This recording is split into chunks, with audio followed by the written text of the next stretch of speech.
Well, we mentioned this yesterday, that we were certain we were going to get another round of balance tuning before the release of the season, and we did get one.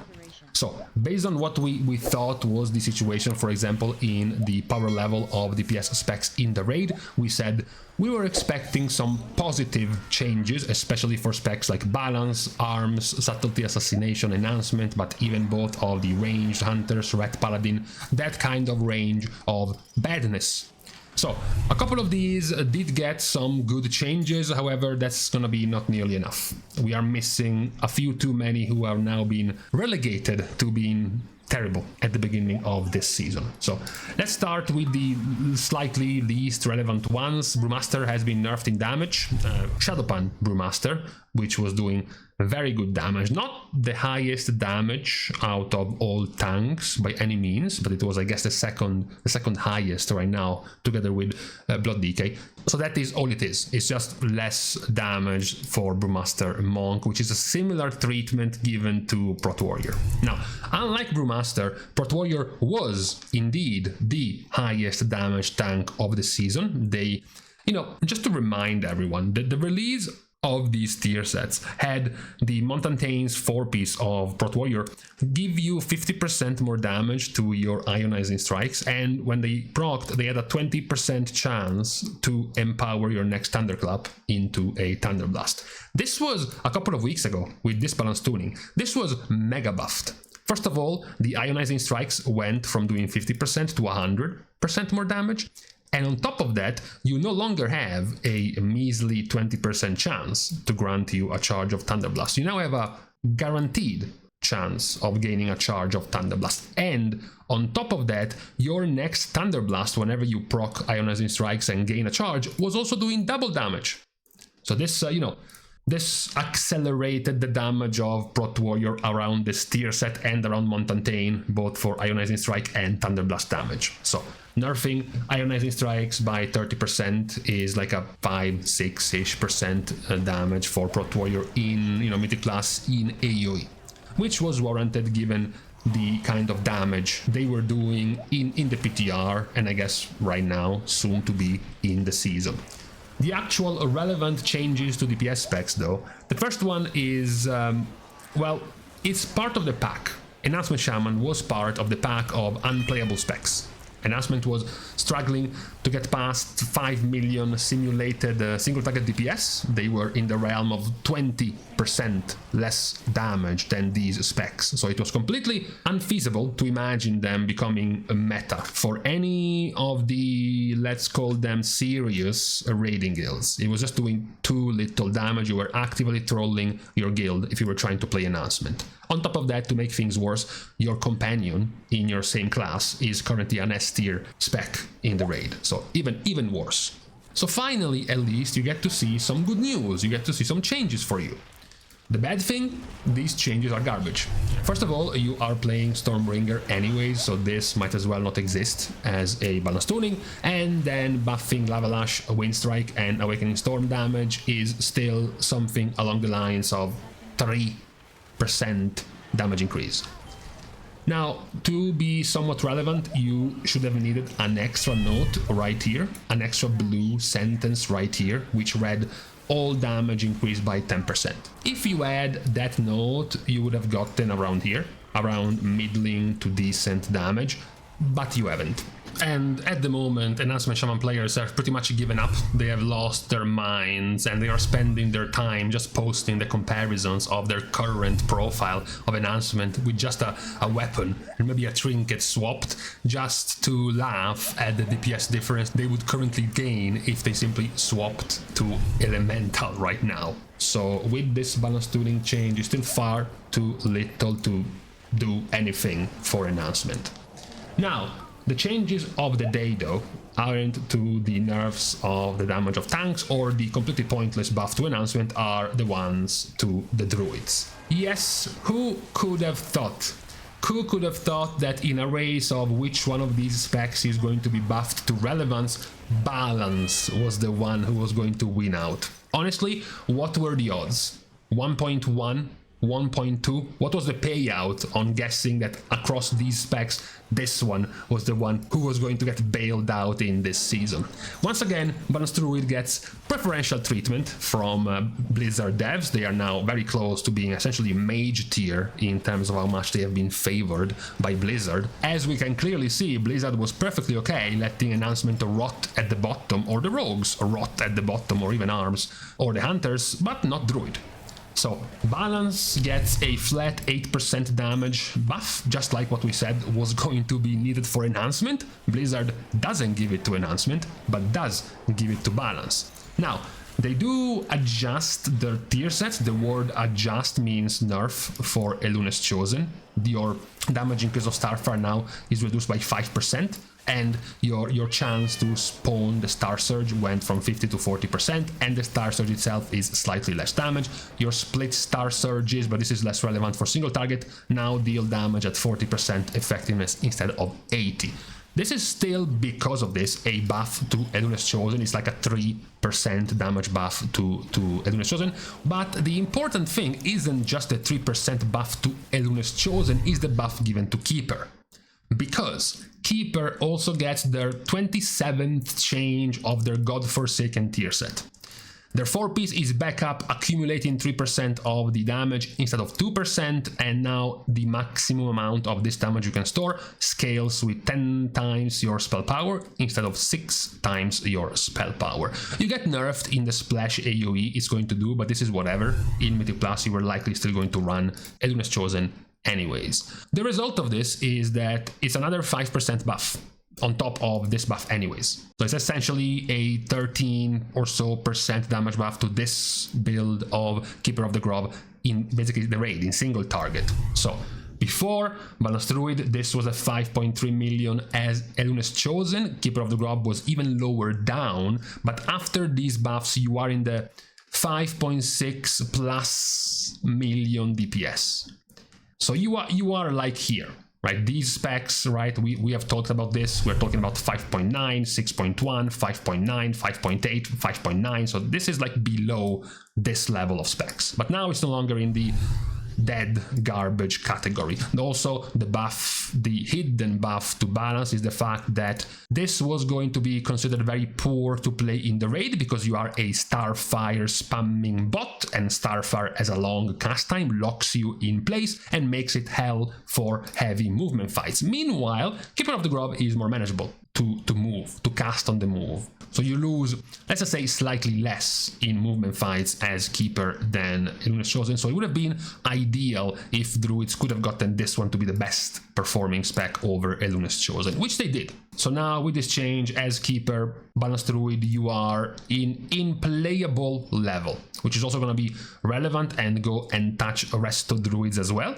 The stocks of Resto Druid were raised in their probability of playing in the raid because of being the likeliest spec to make it in for your raid buff in the raid. Now that Balanced Druid is, playable, it is less likely now. You just need a Resto Druid to have the buff.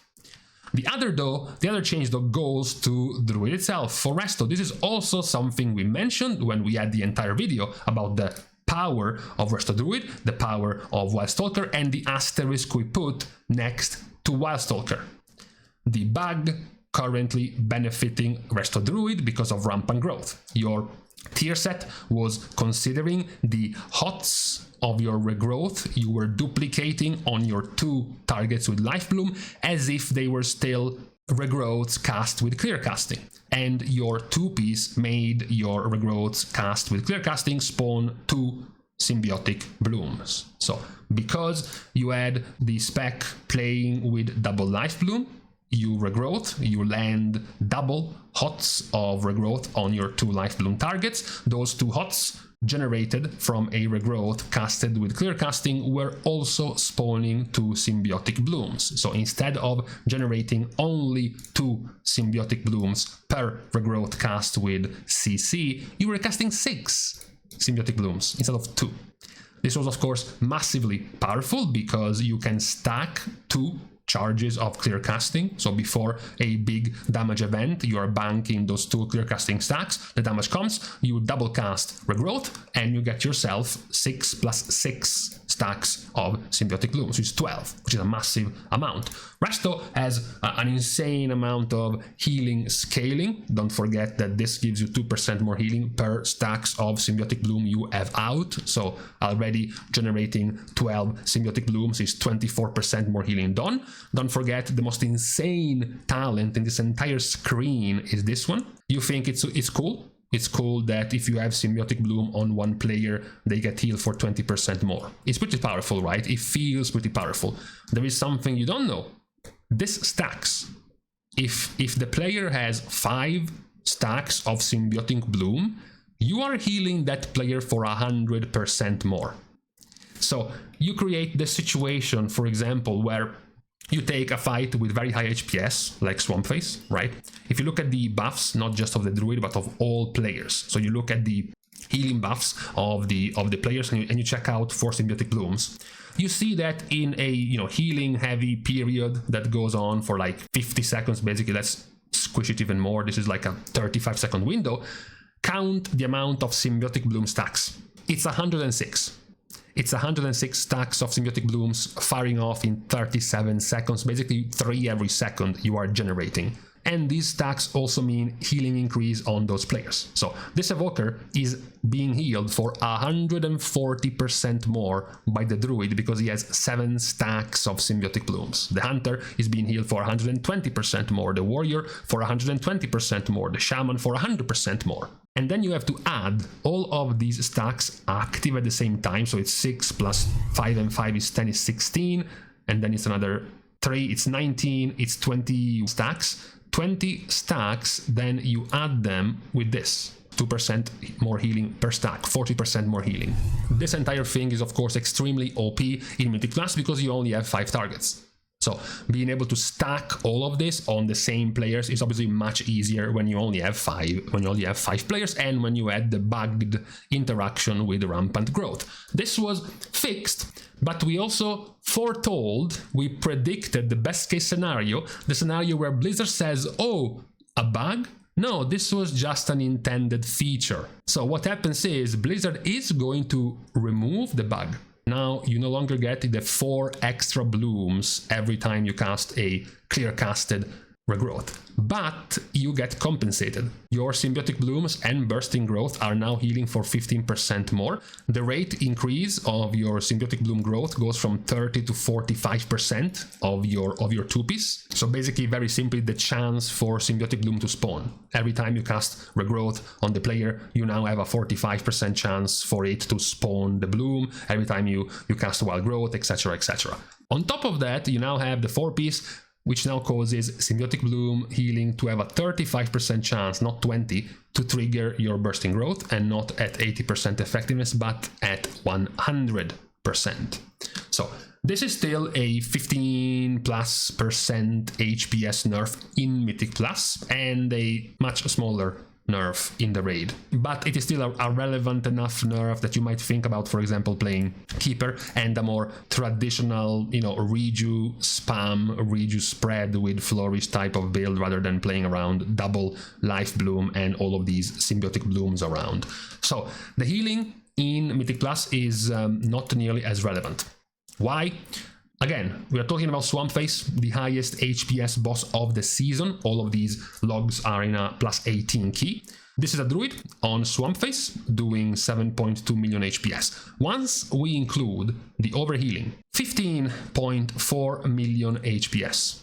You take this Druid, 12.4 million HPS of overhealing when you consider the actual healing being 6.8. Then you have 11.7 million total healing without the overhealing is basically half, 6.1.